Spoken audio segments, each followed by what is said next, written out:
was a scene right out of a movie Saturday morning in Schuylkill County. A 4-alarm fire ripped through at least 9 homes in Shenandoah. Fire everywhere, people just panicking, not knowing what's going on.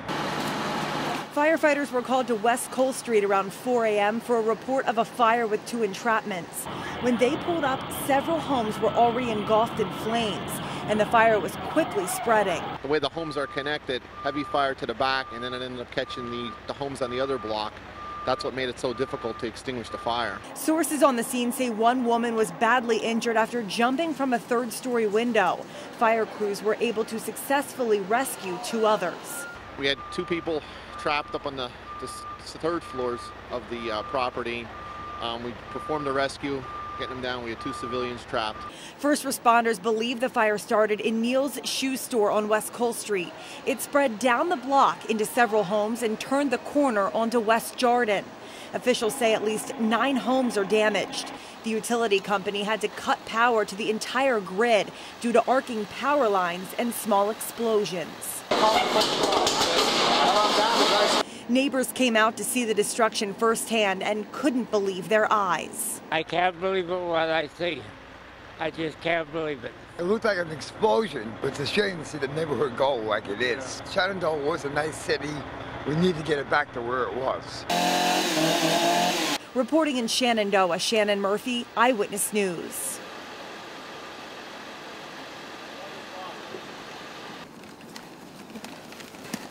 They may be small, but these Pee Wee football players pack a punch when they hit the field for Sunday morning practice in West Scranton. Let's go, get down!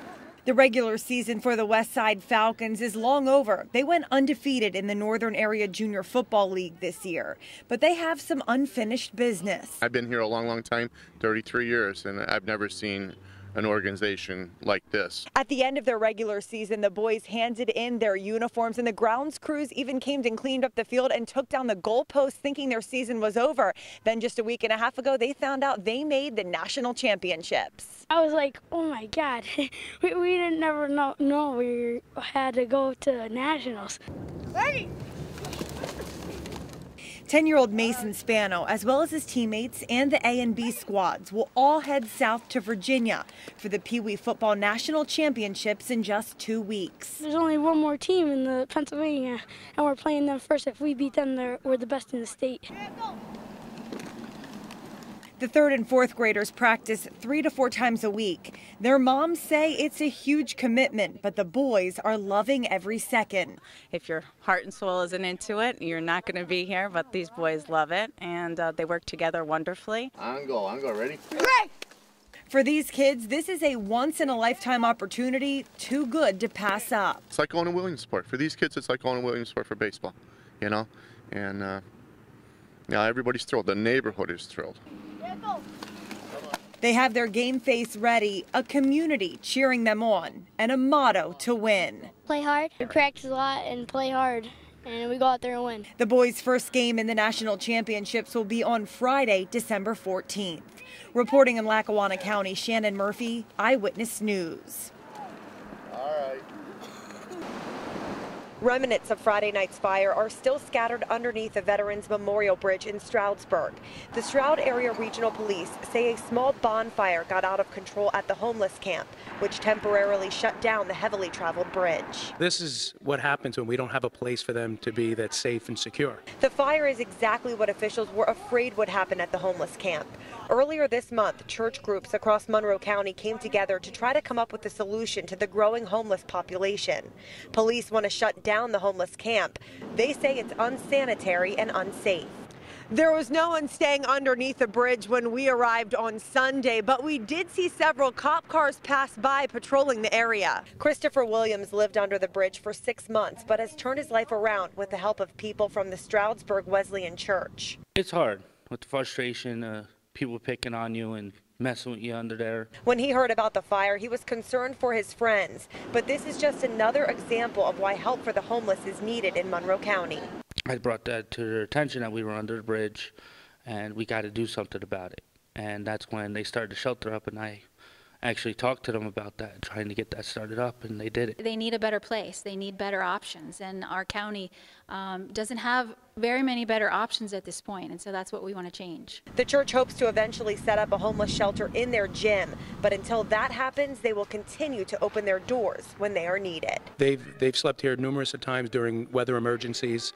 Anytime that they need a place in which they have to find shelter because of the weather, they've been allowed to stay here. Reporting in Stroudsburg, Shannon Murphy, Eyewitness News.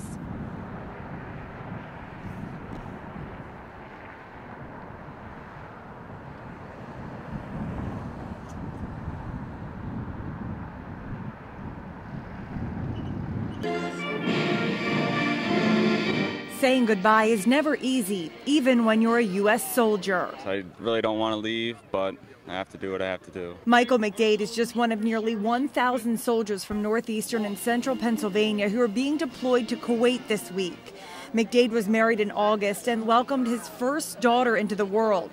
Now he's saying goodbye for the next 11 months. It is rough, especially just getting married and just having a baby.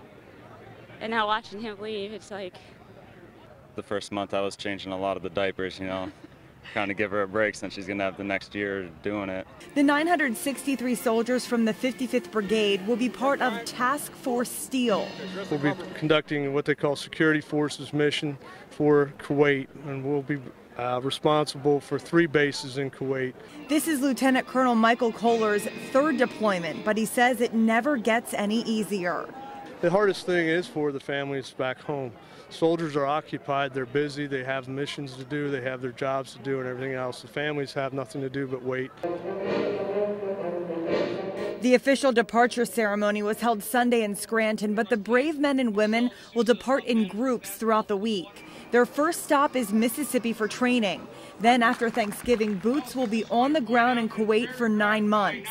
Although McDade's wife is sending pictures along of their daughter for him while he's overseas, she can't imagine what life will be like without him. What are you going to miss the most?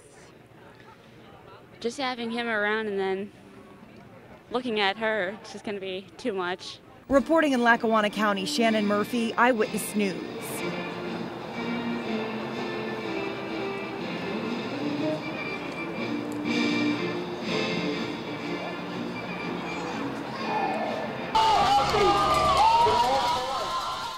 As if running a marathon isn't memorable enough, 28-year-old Carl Litkowski of Old Forge decided to make the Steamtown Marathon a day that changed his life forever. We did everything that we possibly could to make it the perfect day. Carl says he started dating Stacy Cummings 1 year ago, and it was Stacy that got him into running. So when he decided he was ready to pop the question, he thought the Steamtown Marathon would be the perfect backdrop. The only reason I ran it was really to propose, and I kept telling her, I was like, let's do it, and she was like, I don't know if I want to do another one, and I was like, no, I think we should really do it. Carl worked with the race committee who helped him plan the perfect proposal. Then it was up to him to complete the 26.2 miles. The only thing I was thinking the whole time we were running, because I was in a lot of pain, especially around mile 18, I was like, I can't believe I got to get on one knee. I'm not going to get back up. All of their family was waiting at the finish line with a big banner and balloons. As we got closer to the finish line, he was going, look, look. And I'm like, what do you mean, look at something? And the announcer yelled my name. He pulled my attention to look over at my family, and I saw the sign, and at the same time that I saw the sign, the announcer had said, what's going on here? And I had thought in my mind, what is going on here? I felt him turn and go down, and I had just lost it. As hundreds of supporters watched and cheered, Carl proposed just feet away from the finish line, and it was all caught on camera. It was better than I would have ever had expected or dreamed or anything, you know. Carl says the question he gets asked the most is, where was the ring? It was actually in my pouch. I had like a water belt, and it was actually in there. I probably checked it 1,000 times. Like every couple miles, I'd be like, all right, it's still there, we're good. The couple says they are still on cloud 9, and Carl hopes to keep it that way as long as possible. He keeps saying, he says, I can do no wrong, and I said no. I can do no wrong for at least 1 more week. Reporting in Old Forge, Shannon Murphy, Eyewitness News. crystal meth strikes again. Every time we turn around, there's something else in the news about another house busted. Furthering the notion that northeastern and central Pennsylvania is becoming better known as Methylvania. All of a sudden you see this influx. You see an influx of, meth labs and drugs, drug bust, drugs arrest. And it's definitely something that you're like, wow. Another lab is raided in the heart of a small community, bringing this very real problem even closer to home. It scares me because my son's going to grow up here. My son's going to be here, and where do you go? What do you do?